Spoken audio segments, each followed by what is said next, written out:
तर राजकीय वर्तुळातून महत्वाची बातमी, आम्हाला शिंदे गट म्हणू नका, शिवसेना म्हणा, असं विधान अनिल परबांना नीलम गोरेंनी केले. नीलम गोरेंनी अनिल परबांना चांगलेच खडे बोल सुनावले. पाहुयात नीलम गोरे नेमके काय म्हणाल्या. मला एक गोष्ट नक्की माहिती आहे, मी देखील मुंबईत लहानाचा मोठा झालोय. एका वॉर्डाला किती खर्च लागतो मला चांगला माहिती आहे. विधानसभा निवडणुकीच्या अगोदर मुंबईचं मी बोलतोय, मी बाहेरचं आता बोलत नाहीये. मुंबईच्या जिथे भारतीय जनता पक्षाचा आमदार आहे, जिथे शिंदे गटाचा आमदार आहे, तिथे 150 कोटी ते 250 कोटी नगर विकास खात्यात आले. आणि हे मी काय पुराव्यानिशी बोलतोय. माझ्याकडे वर्क ऑर्डर आहेत, वर्क ऑर्डर बघितलेले आहे.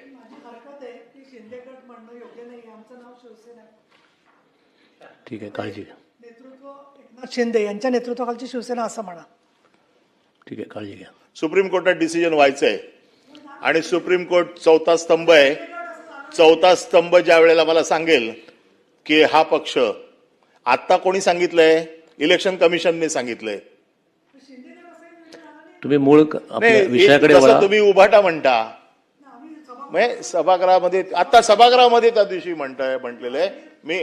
ठीक आहे अनिलजी, आपण म्हणजे आपण मूळ कामकाजाकडे वळा. हा, नाही म्हणूनच म्हटलं. ठीक आहे, काय म्हणू त्याला मग? डिस्टर्ब होऊ नका, बोला. हा, आपण सांगा.